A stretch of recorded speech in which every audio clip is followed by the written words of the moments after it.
శిఖరాలకు సవాళ్లు, విద్యార్థుల విజయాలు. పూర్తి వివరాలకు చదవండి రేపటి సాక్షి దినపత్రిక. Yes sir. కృష్ణ గారు, ఏంటి సార్ పరిస్థితి? ఇది జంతువుల కొవ్వు కలిపారని అన్నారు. ఇందులో జంతువుల కొవ్వు కలిపితే ఎందుకు ఇప్పుడు వరకు యాక్షన్ లేదన్నది నా ప్రశ్న.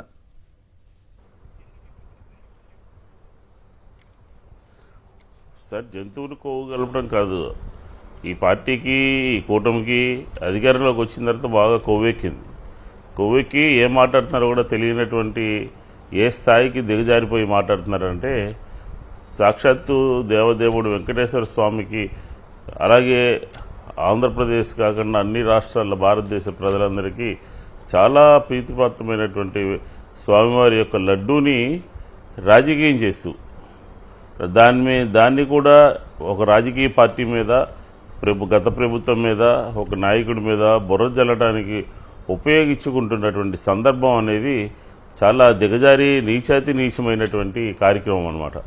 అంటే ఇప్పుడు అది ప్రభుత్వం అధికారంలోకి వచ్చింది, 3 పార్టీల ప్రభుత్వం ఆంధ్రప్రదేశ్లో ఉంది.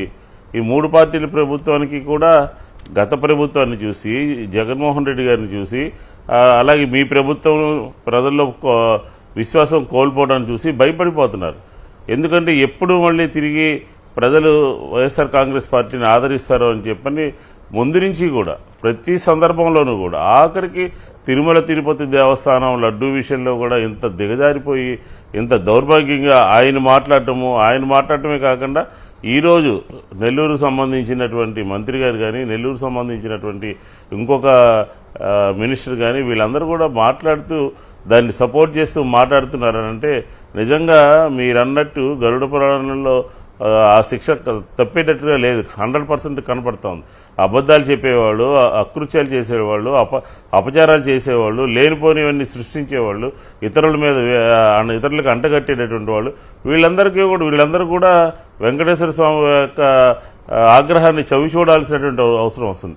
నాది చిత్తూరు జిల్లానే, నా కులదైవం వెంకటేశ్వర స్వామి, నా వెంకటేశ్వర స్వామి నన్ను రక్షించాడు, అక్కడ ఇది పెట్టినప్పుడు అని పదే చెబుతూ ప్రస్తావిస్తూ ఈ రకంగా అధికారులు చెబుతున్న మాట ఒకటైతే, వాస్తవం ఒకటైతే, ఇతర రాజకీయ పార్టీల మీద బురజల్లే కార్యక్రమం తీసుకుని దాంట్లో ఆఖరి లడ్డూలో కొవ్వు పదార్థం జంతువుల యొక్క కొవ్వు పదార్థం కలిపే దానికి ఆ విషయాన్ని మాట్లాడడానికి నోరెలా వచ్చిందో చంద్రబాబు నాయుడు గారికి మనకు అర్థం కావట్లేదు. ఎందుకంటే అసలు ఎవరు కూడా కల్లో కూడా మాట్లాడినటువంటి మాటలు ఒక రాజకీయ పార్టీ మీద, ఒక నాయకుడి మీద, ఒక ప్రభుత్వం మీద వేసేస్తే, ఇంకా బండ వేసేస్తే, లేకపోతే అబద్ధం బురజల్లేస్తే వాళ్ళు కడుక్కోలేకుండా సరిపోతారని చెప్పని ఈ నాయకుడు, ఈ ప్రభుత్వం ఆలోచన చేస్తూ ఉంది. ఎందుకంటే చూడండి మీరు, ఈ ప్రభుత్వం వచ్చినటువంటి 100 రోజుల్లో ఇసుక మీద, మద్యం మీద, లేకపోతే ఇంకొక దాని మీద నాయకుడు ప్రెస్ మీట్ పెట్టి ఇది చూపిస్తున్నారు. ఇందులో ఘీ తయారు చేయడానికి ఏంది సోయాబీను, సన్ఫ్లవరు, ఆలివ్, రేపసీడు, ఇంకేందో cotton seed, fish oil, coconut and palm kernel fat, palm oil and beef tallow అంట ఏదో, ఇవన్నీ కలిపి తయారు. సార్, ఒరిజినల్ నెయ్యి తయారు చేయడానికి దీనికంటే చాలా తక్కువ ఖర్చు అవుతుంది. ఒకవేళ ఎవడైనా సరే వీటితో నెయ్యి తయారు చేసుకుందాం అనుకుంటే, ఇలా తయారు చేయాలంటే నాకు తెలిసి నెయ్యిని ఈ రకంగా తయారు చేయాలంటే వీళ్ళు పెట్టిన దాని ప్రకారం ఇంకో 10 రెట్లు ఎక్కువ ఖర్చు అవుతుంది వాడికి.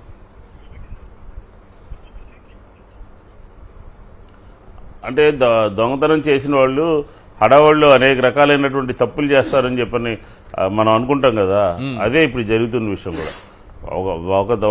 ఒక దాన్ని కప్పిపుచ్చుకోవడానికి ఇంకా రకరకాలైనటువంటి అడ్డదారులు తొక్కుతూ తప్పులు మాట్లాడుతూ చేస్తున్నటువంటి పరిస్థితి ఈరోజు మా ఆంధ్ర రాష్ట్ర ప్రజలందరికీ కూడా స్పష్టంగా కనబడతాం.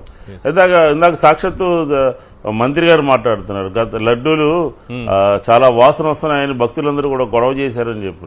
అసలు ఏ స్థాయికి మనం వెళ్ళిపోతున్నాము, ఎదురు ఉన్నటువంటి ఒక నాయకుడి మీద ఏ రకమైనటువంటి దీనికి దిగజారిపోతున్నామో ఆలోచన చేసుకోవాలి. ఎందుకంటే సుబ్బారెడ్డి గారు కానీ, వైఎస్ఆర్ కాంగ్రెస్ పార్టీ కానీ ఒకటే సవాల్ విసిరింది తెలుగుదేశానికి కానీ, కూటమి ప్రభుత్వానికి కానీ, మీరు దీనికి నా ఫ్యామిలీతో నేను వస్తాను స్వామివారి దగ్గరికి, మీరు దానికి కట్టుబడి ఉంటే వచ్చి ప్రమాణం చేయండి అని చెప్పని ఒక సవాల్ విసిరింది. ఆ సవాల్కి ఎవరు కూడా మాట్లాడలేదు.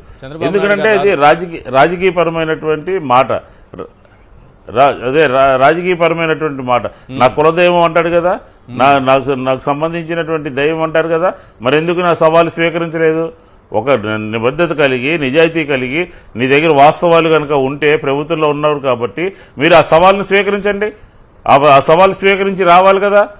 ఆఖరికి తిరుమల తిరుపతి దేవస్థానాలు ఇందాక మీరు చదివినటువంటి 10 అంశాల్లో అధికారంలో ఉన్నప్పుడు ఎన్ని అకృత్యాలు చేశారు. సోషల్ మీడియా ద్వారా కొండ మీద చర్చి ఒకటి నిర్మించేసి పట్టుకుంటే హైదరాబాద్లో కొంతమంది తెలుగుదేశం సోషల్ మీడియా వాళ్ళందరూ దొరికితే ఏంట్రా అంటే మాకు కంపెనీ మా అబద్ధాల ఫ్యాక్టరీలో ఈ రకంగా చేయమని చెప్పారని చెప్పి కొంతమంది దొరికే వాళ్ళు చెప్పారు ఈ రకంగా చేస్తున్నామని.